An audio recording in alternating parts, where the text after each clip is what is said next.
Magandang lalaki at babae po sa inyo lahat. Ako po si Ray Garcia. Ako lang po yung kapamilya, Avelyn Garcia, at ito ang Tulong Ko Pa sa Moglobal sa PFC, the Filipino Channel. Nandito naman kami para bigyan kayo ng tulong kaalaman para sa buhay na mas matagumpay Mas masaya. at mas makabuluhan. Kapamilya, kailan mo huling pinadama sa nanay mo na mahalaga siya sa buhay mo? At paano kung ang pakiramdam ng nanay mo, hindi mo na siya mahal?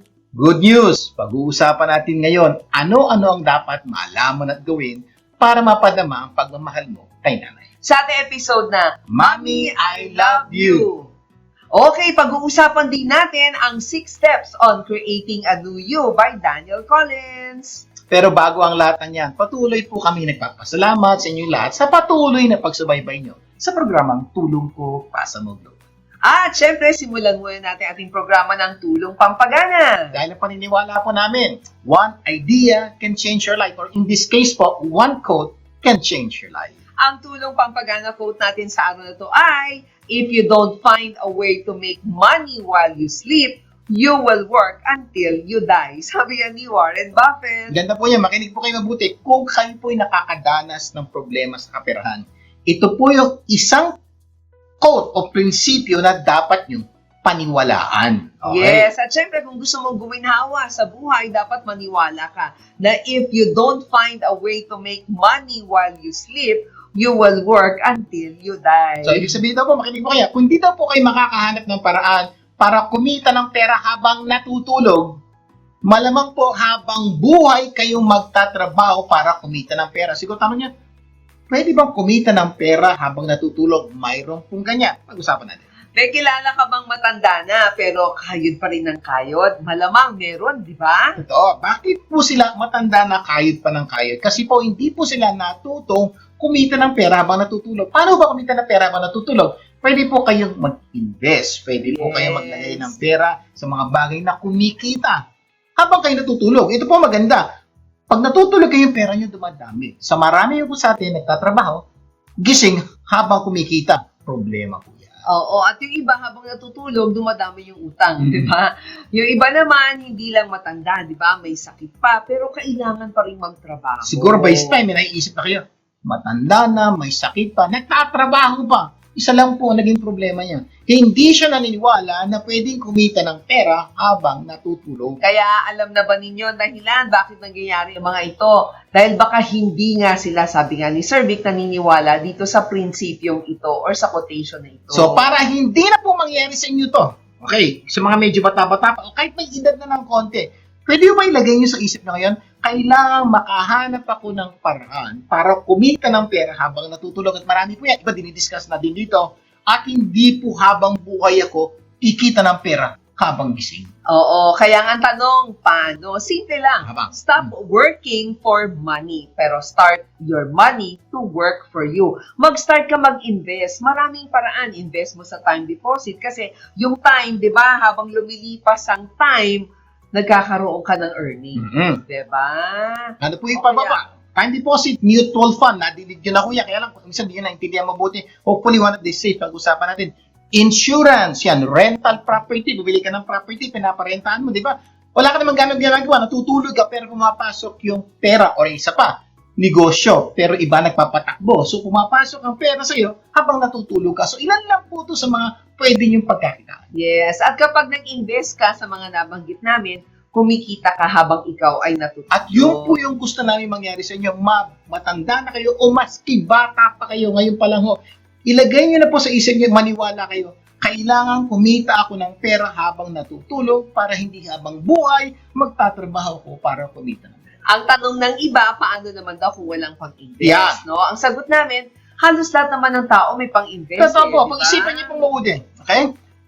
Ako walang pang-invest? Ito tanong. Sinong tao walang pera? May kilala ka? Wala. Maski ang pulubi dun sa kalye, may pera. Yes. Ang pagkakaiba lang, may iba madami, may iba konti. Ito ang problema. Iba nga, konti na lang ang pera, nilulustay pa sa mga bagay na walang kakwenta. Correct. Ang problema, hindi yung kakulangan sa pang-invest. No? Ang problema ay maling pag-invest. O no? maling paggamit ng Oo. perang meron sa inyo. Yun po. Kasi po may pera ka. Buwan-buwan may perang dumarating sa iyo. Inanay na ako, tatay na ako, di na ako nagtatrabaho. May perang dumarating, bigay ng anak mo, pensyon, pera nyo pa rin yan, pwedeng Oo. invest.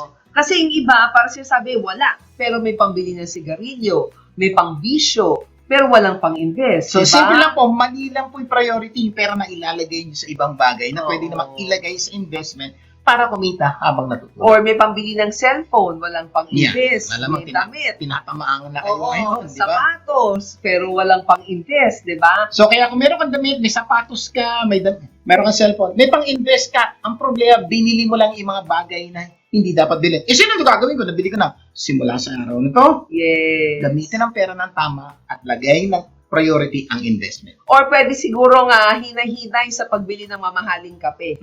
No? Di ba? Kaya nga, ito pa kailan ka nag-invest para sa kaalaman? Yan. Di ba? Remember, the best investment in the world is investment to yourself. Kasi sabi nga ni Warren Buffett, di ba? The more you learn, the more you earn. Yung po isang bagay maintindihan nyo. Kung gusto nyo matuto mag-invest ng pera, mag-invest muna kayo ng kaalaman. Mag-aral muna kayo, magbasa kayo, makinig kayo ng programa namin, manood kayo ng programa namin, punta kayo sa YouTube. Ang dami pong paraan, ang dami pong YouTube channel na nagtuturo how to invest or paano kumita ng pera habang natutulog. Kaya sana mula sa araw na ito, maniwala ka, gawin mo. If you don't find a way to make money while you sleep, you will die working until you die. At sigurado kami, pag pinaniwalaan nyo po itong quotation na to, gaganda ang buhay nyo. Ulitin ko lang if you don't find a way to make money while you sleep, you will work until you die. Okay, by the way, we would like to announce that Power Love Lagri Fitness Studio have exciting promotions. Kaya bisitahin niyo po ang Power Love Santa Clarita, California on Instagram and Facebook. Alam niyo po, Erica and I had the privilege of experiencing the powerful impact of Lagri. Kaya maraming salamat, Power Love. Until next time, magbabalik pa ang tulong ko para sa Global. Huwag bibitiw. Tulong ko ipasa mo, gaganda ang mundo. Tulong ko ipasa mo, gaganda ang mundo. Nagbabalik ang tulong ko para sa Global. Vic Garcia po muli. At Avelyn Garcia. Okay, dadako na tayo sa ating tulong pampaganda ng buhay. Ang paniniwala namin, you don't become what you want, you become what you do continually. At dahil gusto namin gumanda ang buhay nyo, bibigyan namin kayo ng mga tips para lalong gumanda ang buhay. Kapamilya, are pimples affecting your confidence? Good news! The owner of Gravitas Med Spa, Elaine Alberto, will give you practical skincare advice and expert recommendations that can help you achieve clearer and healthier skin. Elaine? Kapamilya, have you ever looked in the mirror before an important event and suddenly spotted a pimple? The truth is that pimples don't appear overnight. They typically develop due to clogged pores, excess oil, bacteria, and everyday habits we may not even realize we have. So paano natin mape-prevent ito? First, wash your face twice a day. Think of it as giving your skin a fresh start every morning and a clean reset every night. Second, keep your hands off your face. I know it's hard, but every time you touch your face, you transfer dirt, oil, and bacteria from your hands to your skin. Third, never sleep with your makeup on. It's a non-negotiable. Your skin works hard to repair itself while you sleep. Leaving makeup on overnight can clog pores and trigger breakouts. And here's another important tip. Use products that are suitable for your skin type. What works for your friend may not work for you. This is Elaine Alberto reminding you that clear skin isn't about having a perfect skincare routine. It's about maintaining a consistent one. And if you'd like professional skincare advice or treatments, visit Gravitas Med Spa on Instagram or Facebook. Looking forward to seeing you. Until next time! Thank you so much, Elaine. Until next time. By the way, Gravitas Med Spa have a special announcement. Join the ribbon cutting of Gravitas Med Spa in Santa Clarita, California on Saturday, June 27, 2 p.m. Get a chance to win Gravitas Travel Huggy Bag filled with travel skincare essentials. Meron pa sila, sir, 1 day waste loss reset worth $450. Meron ding summer transformation package worth 1,500 or 1,500. Nako, lahat po ito ay pwede niyong mapanalunan. And many more giveaways. Kaya be a part of this special milestone. Meet Gravitas Medspa team and discover how they can help you look and feel your absolute best. See you there! Okay, pag-uusapan natin today ay 6 steps of creating a new you. May mga tao gusto pong magbago physically. Kanina pinunente ng Evelyn. This time, hindi lang physically. Mentally, emotionally, spiritually, how to make a new you. Step by step, makinig po kayo. Okay, number 1, make simple adjustments. No? Don't jump into talagang matinding leap. No? Simple adjustments lang. If you do, you'd probably feel overwhelmed kapag malaking adjustment ka agad, no? Madi-deprive ka agad and be more likely to closet it. Ganon. So, ibig sabihin po, unang-unang tip, wag bongga kagad ang babaguhin niyo sa buhay. Kasi pag ganun po, kailangan ito.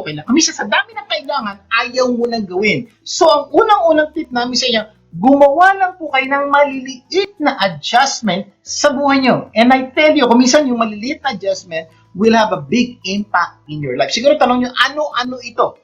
Pag-usapan natin ito. Halimbawa, gusto mong maglinis, huwag mo munang tanggalin lahat ng gamit mo sa buong bahay. Maliliit lang. Isang closet lang or isang fridge lang muna, di ba? For example, okay.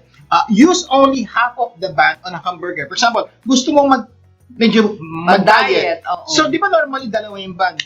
Magtakip. So, kung gusto mo, hindi mo naman kailangan huwag na kumain ng hamburger. Hindi namin sinasabi yun. Ang sinasabi lang namin, tanggalin mo yung kalahati ng tinapay. Yung kalahati na lang, iipit mo yung burger. So, nakakain ka pa rin ng burger. So, pero walang major adjustment na hindi ka na kumain. Nakita nyo, simple adjustment. Or instead of fried chicken, baka mag-grilled chicken. Ayan, again, kumain ka pa rin ng chicken, kaya lang this time, no longer fried, it's grilled. Laki po ng impact sa buhay. O kaya, mag-order ka ng salad, no? Imbis na fries. Kasi yung french fries, madaming mantika. Kasi nyo, make minor adjustment, nakakain ka pa rin, pero may magbabago sa buhay mo. Yung pong una naming tips. And once you master making smarter choices at restaurant or sa bahay, nako, once you adjust to that, nako, medyo magbabago yung buhay. So, unang-unang tip minor adjustment. Hindi kailangan malalaki. Tip number 2. Number 2, beat the emotional eater. Ano yan? Kasi giving into emotional eating can take a toll on your body. Kasi minsan kapag emotional ka, naku, kain ka na lang ng kain. Kaya, tsaka hindi lang yun, kapag gutom na gutom ka, parang lahat gusto mong bilhin, di ba? So, yun po siya, sabi ni Mami, emotional eater. Ibig sabihin, pagod ako, kailangan kumain ng madami. Mainit ang ulo ko, kailangan kumain na rin. Stress ako, tapos sige po, ginagamit natin yung ating emosyon to justify to eat a lot. Yes. May ibang paraan po. Ano po yan?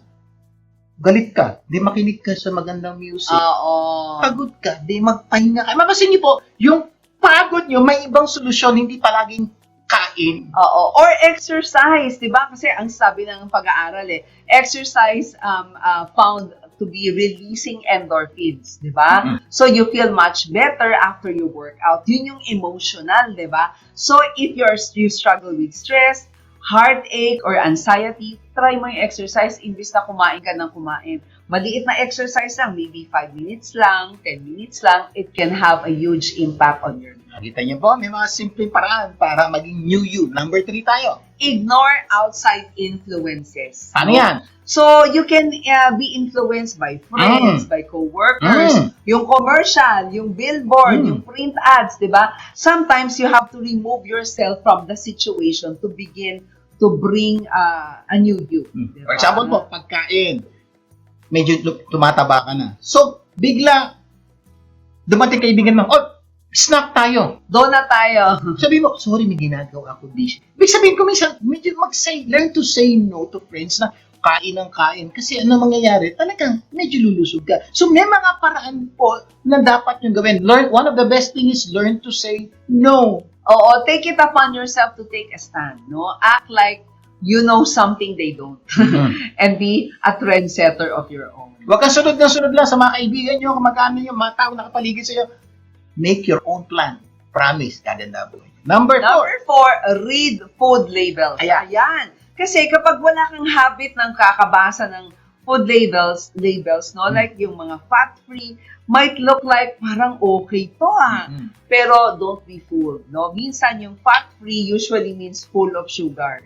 Diba? So it's important to decode those buzzwords by reading the nutrition facts and ingredient list. Kaya napansin nyo, every time, lahat po halos ang binibili natin, mayroon pong ingredient. Oo. Nakasulat po doon yung content. Nutrition Bakit? facts. Oo. Ang purpose po nung kasi para malaman nyo ano yung mga nandun na baka hindi bagay sa iyo. Carbohydrates lang po, makikita nyo po. Sugar, makikita nyo. Pag binawasan nyo po ang carbohydrate at sugar sa buhay nyo, makikita nyo, laki po ng diferensya. Ito maganda.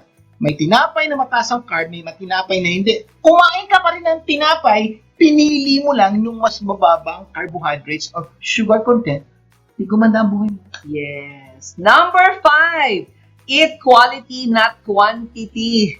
Naku, alam niyo po, understanding portion size is an integral part of creating healthy eating habits. Totoo po yan, lalo na po ako, nagkakaedad na po ako. So isa pong ginawa ko po is, parang gusto ko pa rin kainin, gusto kong kainin. So ito po ang ginawa ko, portion management. Can I still eat cake? Yes! Kapiraso, kurot lang. Kumain ka ng cake? Yes, nakakain ako. Pero hindi na po ako kumakain ng one slice na cake. Okay? Normally po rice, 1 to 2 cups. 1/4 rice nakakain po. Ibig sabihin po, portion management is so critical sa mga taong gustong mag-diet o gustong maging healthy. Yes. Isa pa, find your group. Number 6 na to. Number 6. Take these steps and create a lifestyle, Mhm. di ba? So have fun with it, mag-try ka ng mga bagong recipe, do research, no? And browse for new tips kasi it's a difficult transition. But eventually, your eating habits will be something you don't have to think about. Totoo Kasi po. automatic na. Kung gagawin niyo po lahat po sinabi namin, unti-unti makikita niyo maraming magiging pagbabago sa buhay niyo na tunay na magpapaganda ng buhay niyo. These are not big changes. Maliliit lang po. Pwede na yan. Ayan, nako, sa aming pagbabalik, pag-uusapan natin ano-ano mga dapat malaman at gawin para mapadama ang pagmamahal mo kay Nana. Sa ating episode na Mommy, I love you! magbabalik pa ang tulong ko para sa mag-global. Huwag bibitiw! Tulong ko ipasa mo, gaganda ang mundo. Tulong ko ipasa mo, gaganda ang mundo. Nagbabalik ang tulong ko para sa mag-global. Vic Garcia po muli. At Abilene Garcia, bago natin pagpatuloy ang topic sa araw na to, magbibigay muna tayo sa usapang life insurance mula sa Outstanding Living Benefits Specialist na si Gina Criste. Gina! Mga kapamilya, narinig mo na ba ang salitang pag nag-retire ako, relax na ako? Pero ngayon, busy pa rin. Tagabantay ng apo, tagasagot ng family group chat. Habang tumatanda tayo, dumarami ang maintenance meds. May gamot sa umaga, sa gabi, at may pang buffet pa. That's why living benefits matters. Habang buhay ka, pwede mong ma-access ang life insurance mo if ma-diagnose ka with a critical illness. Hindi siya perang ipapamana mo lang, it's money you can use while recovering. Imagine, may sakit ka na nga, tapos iniisip mo pa, magkano ang bill? Stress? Plus sakit? Walang gustong combo na yan. With living benefits, you focus on healing, not on calculating. Hindi mo gagalawin ang pensyon. Hindi mo gagalawin ang ipon mo. The goal is simple. Protect the retirement you work so hard for. Para kapag may unexpected, hindi panic ang sagot mo. You fight with confidence. You recover. And you still enjoy retirement with a quality of life. Ito po si Gina Christie na handang tumulong. Call me or text me at 323-244-9784. Until next time! Maraming salamat, Gina. Until next time. For more information about life insurance, email us at tulongkopasamoglobal@gmail.com. Okay, dadako na tayo sa ating tulong dagdag kaalaman kung saan nahanap tayo ng mga paraan para madagdagan ang ating kaalaman sa buhay. Kapamilya, mahal mo ba ang nanay mo? Ayan, malamang oo ang sagot mo. Ang mas matinding tanong, nararamdaman kaya niya ang inyong pagmamahal. Oo nga, no? Kasi pwedeng mahal mo naman talaga ang nanay mo. Wala namang duda doon, di ba? Pero kung hindi niya nararamdaman yon, parang baliwala yung pagmamahal, Ayan. di ba? At aminin natin, hindi na pare-pareho ang sitwasyon ng mga anak ngayon. Iba pa na. Oo. May mga anak na kasama ang nanay sa bahay. May mga anak na nasa ibang city, nasa abroad. May mga anak na ang nanay nila ay matanda na. Senior na. Ah. Oo. May mga nanay na lola na rin. Oo. At may mga nanay na mahina na ang katawan pero malakas pa rin ang pagmamahal. O matindi pa rin Oo, magmahal. magmahal, di ba? At ito, pero hindi lang yun, ha? Kasi may mga anak din naman na akala nila, di ba? Dahil hindi na sila bata, no? Parang hindi na kailangang magparamdam ng madalas. Kasi minsan parang yung bata lang, Mommy, I love you, di ba? Parang ang iniisip nila, alam naman ni mama yun, alam naman ni nanay yun. Oo, pwedeng alam niya, pero iba yung alam sa nararamdaman. Iba ang love na iniisip mo sa love na nararanasan niya. Nakaganda po. Minsan po kasi, nung bata ka, ikaw, si mama ang laging lumalapit. Siya yung gumigising sa'yo. Siya yung nagtatanong kung kumain ka na ba. Siya yung naghahabol kapag may sakit ka. Pero habang tumatanda ka, dumarating ang point na ikaw naman ang kailangang lumapit kay nanay. Correct. At dito maraming anak ang pumapalya. Mm-mm. Di ba? Dahil wala silang love, kundi hindi dahil wala silang love, mahal nila. Kundi dahil hindi sila intentional. Kasi minsan busy, pagod, nasa trabaho, nasa sariling pamilya, nasa ibang bansa, nasa sariling problema. 'Di ba? Tapos unti-unti ang nanay naiiwan na lang sa kamusta. Na minsan late pa, 'di ba? O minsan nagpadala ang nanay sa iyo ng message, late pa yung Tagal reply mong mo. sumagot. Oh. Kaya ngayong episode na ito, hindi lang natin sasabihin na love your mom. Obvious naman po yun. Alam niyo mo na yun. Ang pag-uusapan natin ngayon, paano mo ba talaga mapapadama ang pagmamahal mo sa nanay mo sa iba't ibang season ng buhay mo? Yes. Kapag kasama mo siya sa bahay, kapag malayo ka, kapag matanda na siya, kapag lola na siya, kapag hindi na niya kasing lakas nung dati. Oo. At gusto rin namin sabihin nito, na hindi kailangan perfect yung relationship para makapagsimula kang magparamdam ng pagmamahal. Hindi kailangan na wala kayong tampuhan, hindi kailangan laging sweet. Kailangan lang dito totoo. Kailangan intentional. Kailangan may ginagawa ka. Minsan po kasi ang nanay hindi naman humihingi ng mamahaling regalo. Totoo yan. Minsan gusto lang niyang maramdaman na hindi siya nakakalimutan. Na hindi lang siya tinatawagan kapag may kailangang recipe, dokumento, family problem, na siya naman ang sasalo. At hindi po yun ang gusto ng amin natin. Kasi, at kung ang nanay mo ay matanda na, mas lalo mong kailangang ipadama ang iyong pagmamahal. Kasi may mga bagay na dati kaya niyo. Oo, pero ngayon hindi na. Dati siya nag-aalaga, ngayon siya na ang kailangang alagaan. Dati mabilis siyang kumilos, ngayon baka mabagal na. Dati siya yung tumutulong sa lahat. Ngayon baka siya naman ang tahimik na nangangailangan ng tulong. Yan. At kung ang nanay mo ay lola na, huwag mo ring isipin na dahil abala siya sa mga apo mo o sa mga anak mo, hindi na niya kailangang maramdaman ang love bilang anak. Oo, minsan nga, mas kailangan niya nga yun eh. Di ba? Kasi maraming lola ang malakas sa harap ng pamilya, pero tahimik, no? Napagod na pala siya sa likod ng mga meeting. Good news po sa araw na to, pag-uusapan natin. Ano-anong dapat malaman at gawin para mapadama ang pagmamahal mo kay nanay? Sa ating episode na, Mommy, I love you. Okay, number 1. Number 1, stop assuming, start expressing. Hindi sapat na mahal mo siya sa loob mo. Kailangan maramdaman din niya. Kasi po minsan, ang logic natin siyempre nanay ko yan. Alam naman yang mahal ko siya. Pwede yun, tama yan. Oo. Pero ibang usapan ang alam at ramdam. Yes, kaya kung tatanungin ang nanay mo ngayon, masasabi ba niyang ramdam niya ang pagmamahal mo sa tono mo, sa trato mo, sa effort mo? Totoo po, medyo parang masakit at subukan niyo po itanong, kayo mismo, kung sa mga ginagawa niyo araw-araw for the past few days, ano kaya ang sasabihin ng nanay mo?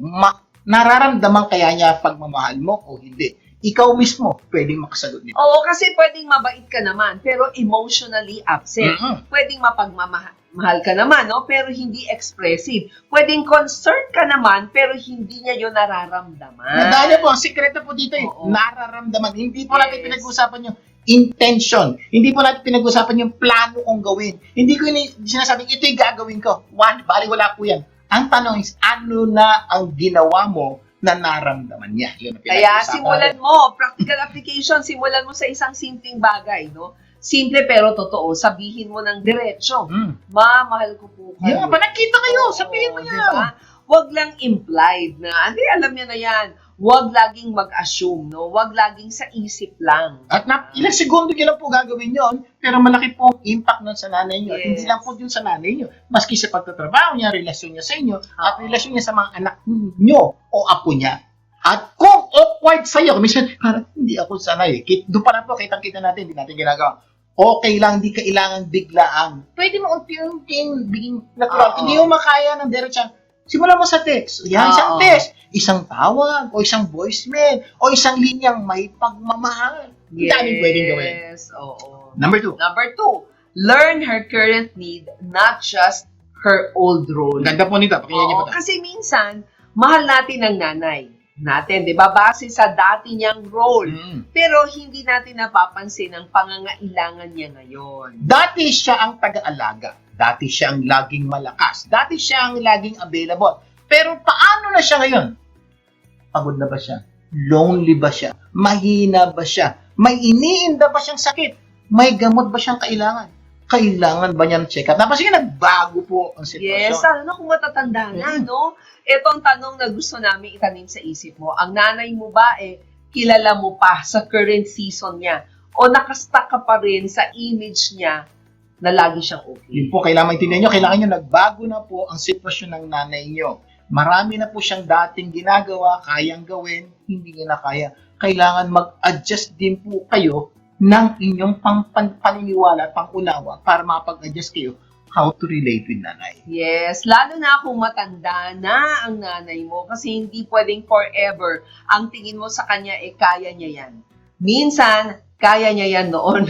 No, hindi ibig sabihin na kaya niya pa rin ngayon. At kung ang nanay mo ay lola na, huwag mong isipin na dahil masaya siya sa apo, na naalagaan niya, okay na siya. Minsan masaya siya, oo, pero pagod din. Minsan kailangan din niyang maramdaman na may nag-aalaga rin sa kanya. Hindi lang siya ang laging nag-aalaga. Correct. Isa sa practical application, tanungin mo siya, no?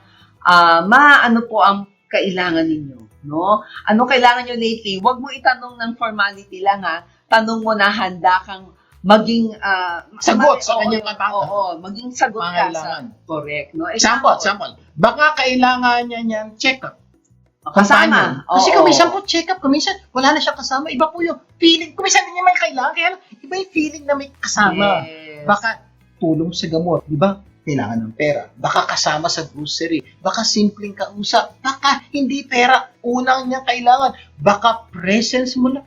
Yun ang kailangan niya. Yes. Kaya hindi na kailangan hintayin pa ang susunod na Mother's Day para maipadama yung ating pagmamahal kay nanay. Pwede nating gawin kahit hindi Mother's Day. Alam niyo po, gusto ko lang sanang malaman ninyo, di ba, na meron akong 4 na nanay. Meron akong 3 foster mothers at saka meron akong biological mother.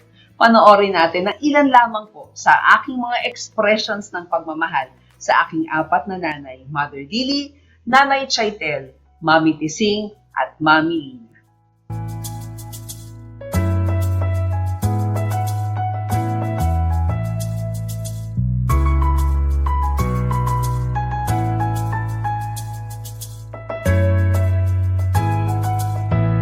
Pamilya, thank you so much for the opportunity to share those special moments with you.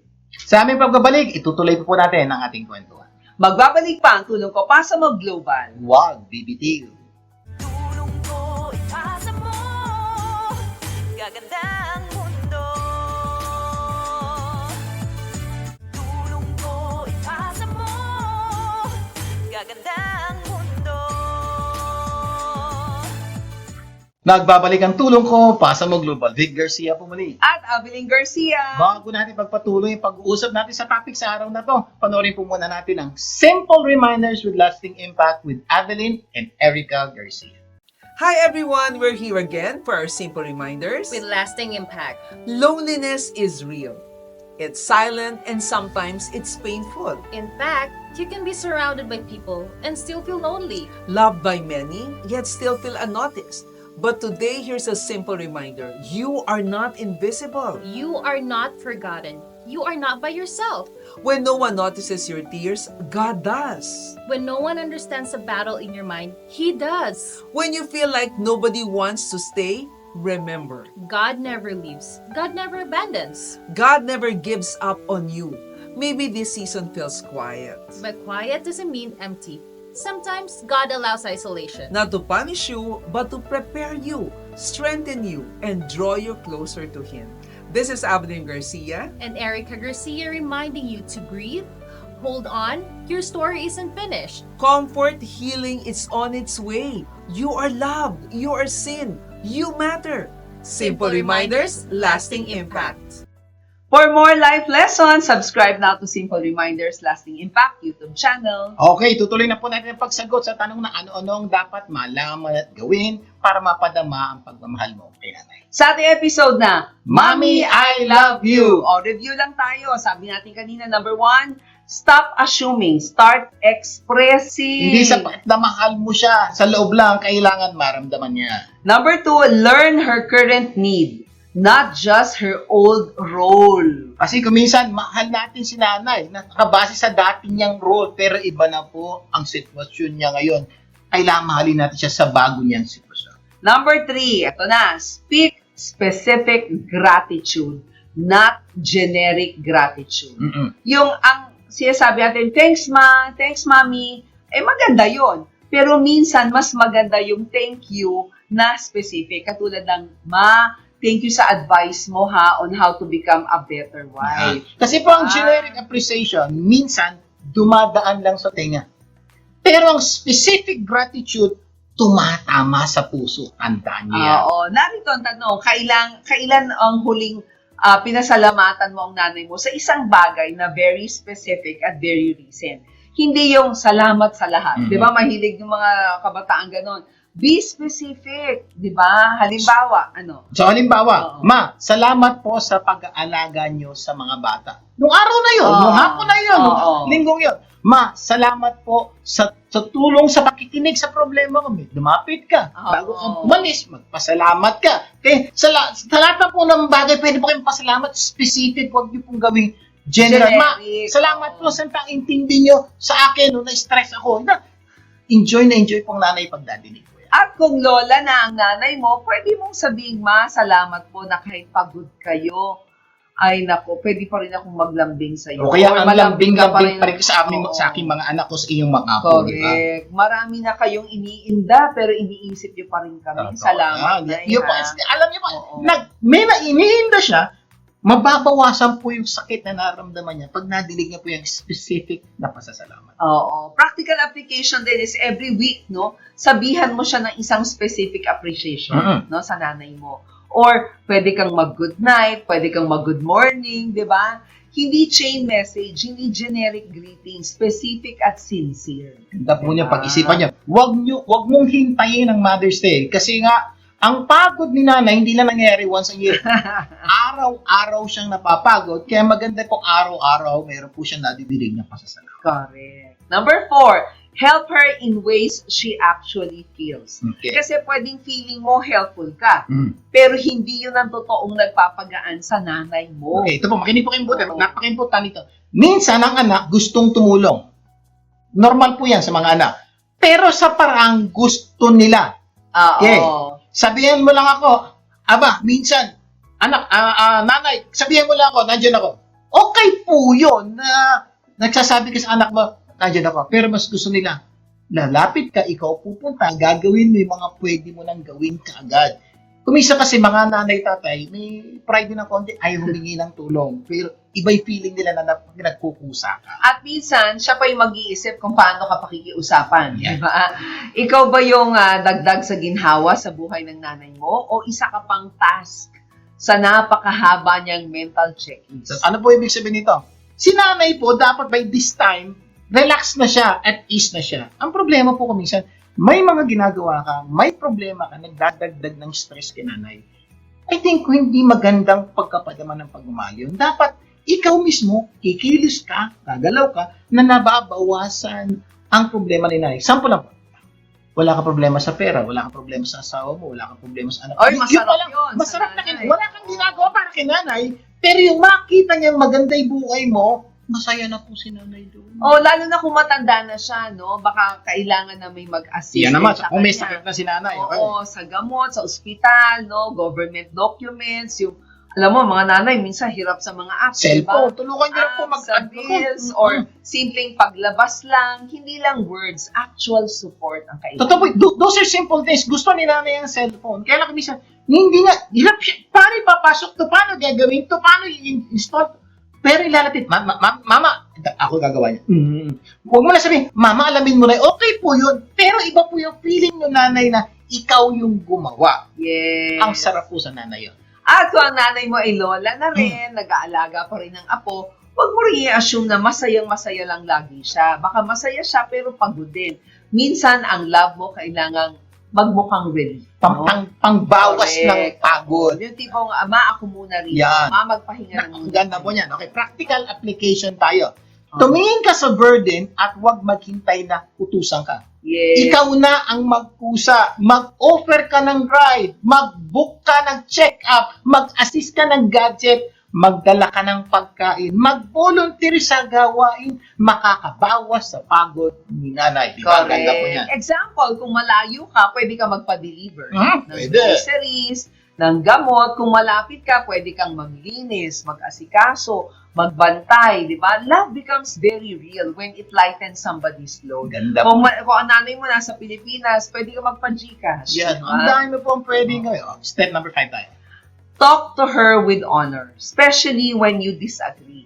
Kasi madaling magmahal kapag okay ang mood, di ba? Ang tunay na test is paano ka magsasalita kapag hindi na kayo pareho ng pananaw. Ganda po yan. Maraming anak po mabait sa labas. Pag may tao. Pero pabalang sumagot kay nanay pag sila na lang. Magalang sa ibang tao. Pero mabilis.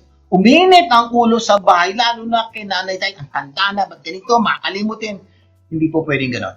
At kapag hindi mo gusto ang sinasabi ng nanay mo, nararamdaman pa rin niya ang love mo. Pwede po yun eh. Pwede ka Oo. kasing mag-disagree sa nanay mo, pero nararamdaman yung pagmamahal. Oo. Pero, Oo. madalas po, nagdi-disagree tayo at sumasama ang loob ng nanay.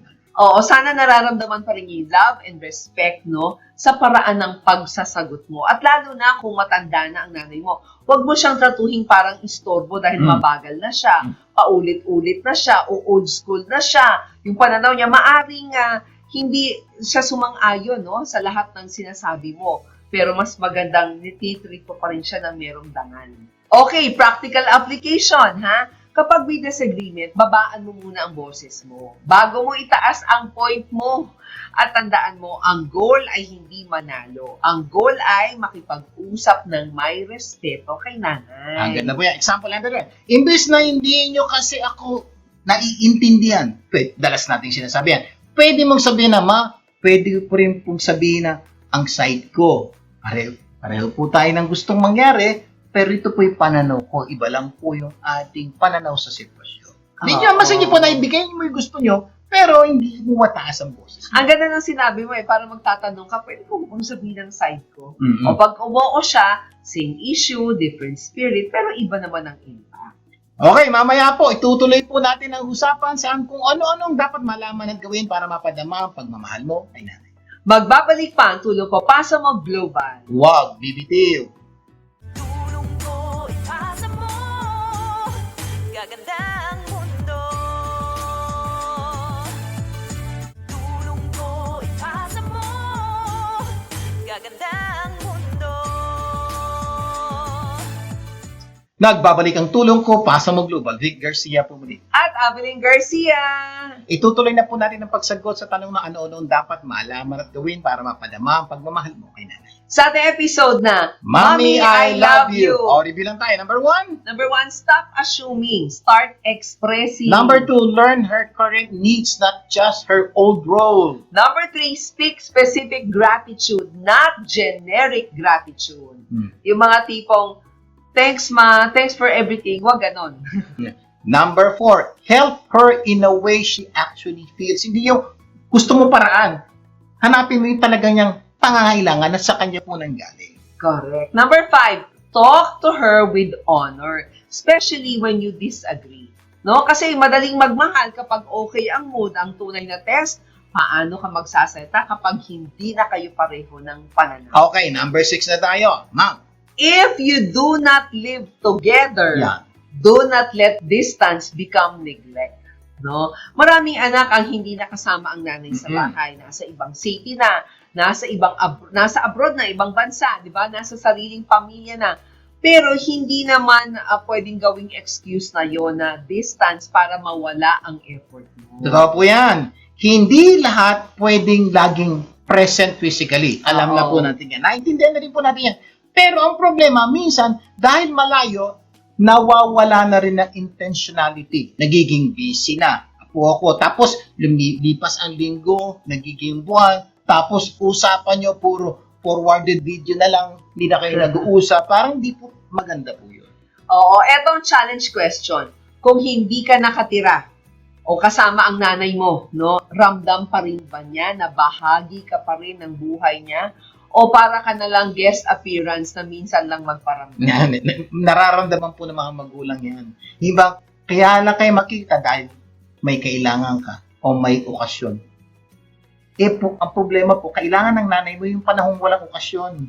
Wala kang kailangan, doon po niya kailangan ng pagmamahal mo. Anong ginagawa mo sa mga panahong yun? Oo, kasi may mga anak na provider naman, di ba? Nagpapadala sa Pilipinas, tumutulong, pero hindi nagre-reach out emotionally. At minsan, ang nanay, hindi lang naman pera ang hinahanap di ba? Anak na ang hinahanap niya. Yung pagmamahal, yung boses mo, yung hinahanap, yung oras mo, yan ang hinahanap. Para mas maintindihan niyo mabuti, naalala niyo po ng bata po kayo, hindi lang naman pera hinihingi niyo sa nanay niyo. Gusto niyo, kakwentuhan, kasamang kumain, kasamang maglibot. Yun ang pangangailangan natin ng bata-bata tayo. Ngayon, baliktad na po. Yun na ang pangangailangan ng nanay. Oo, isang practical application, gawing regular ang connection. Hindi random, hindi bahala na. Set a system.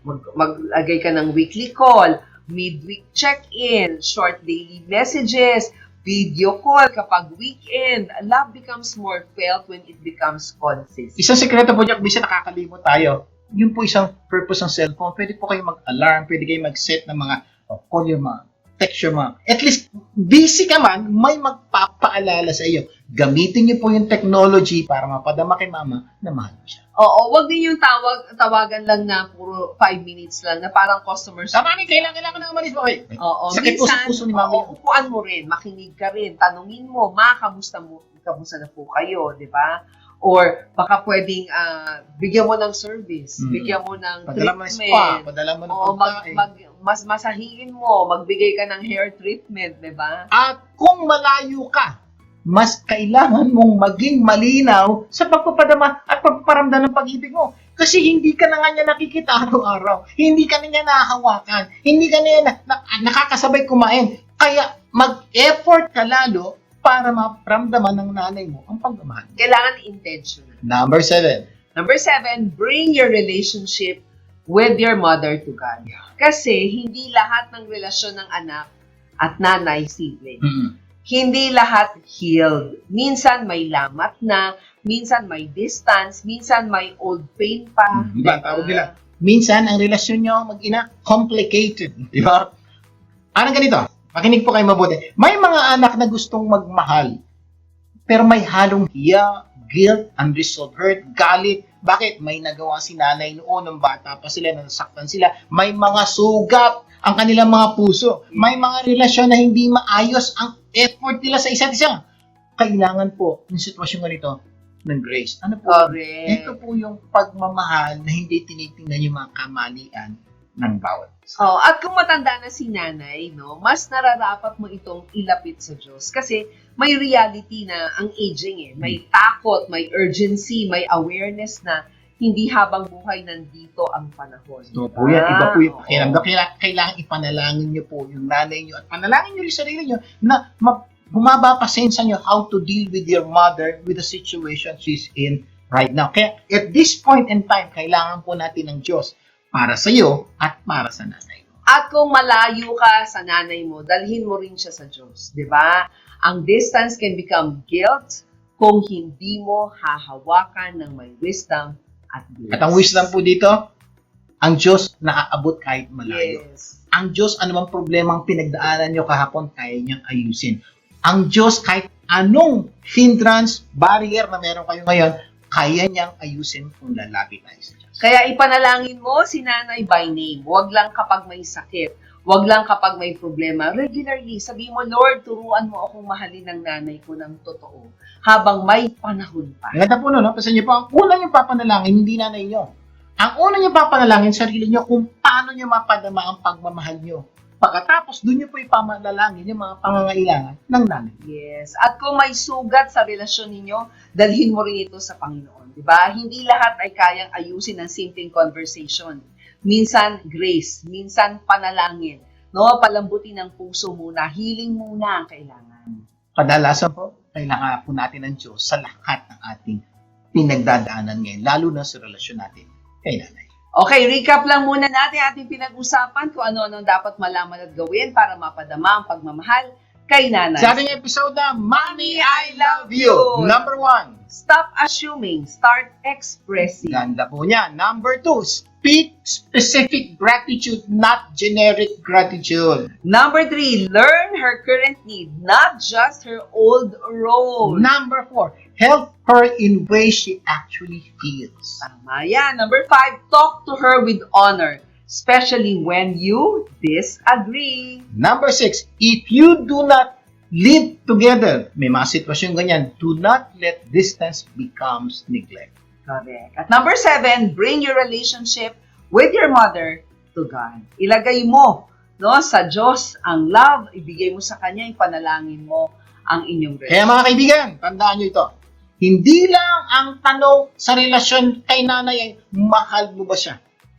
Minsan, mas mahalagang tanong ay ito, nararamdaman ba niya ang iyong pagmamahal? Kasi pwedeng totoo ang love mo, pero natatabunan ng hiya, pagka-busy, distance, unresolved pain, routine, o simpleng kakulangan sa intentionality. At kapag hindi mo yun naayos, lumalaki ang agwat kahit may pagmamahal pa sa loob. Kaya wag mong hintayin ang Mother's Day. Wag mong hintayin ang guilt mawala. Wag mong hintayin magkalayo kayo. Okay? Wag mong hintayin, lalo-lalo na kung matanda na nanay mo, konti na lang ang oras mo. Lalong-lalo na kung lola na siya.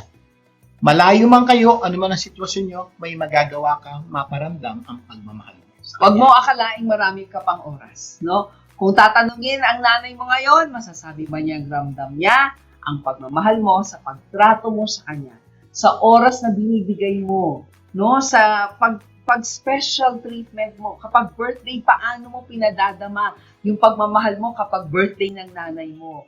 Presensya mo, nandiyan ba? Kapag ang sagot, sa tingin mo, sagot ng nanay mo, hindi niya nararamdaman. Oo. Pwede po yan.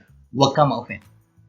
Baka ito ang simula para mas totoong padama mo ang pagmamahal mo sa nanay mo. Hindi yan dramatic, hindi yan performance level lang, kundi totoo at intentional.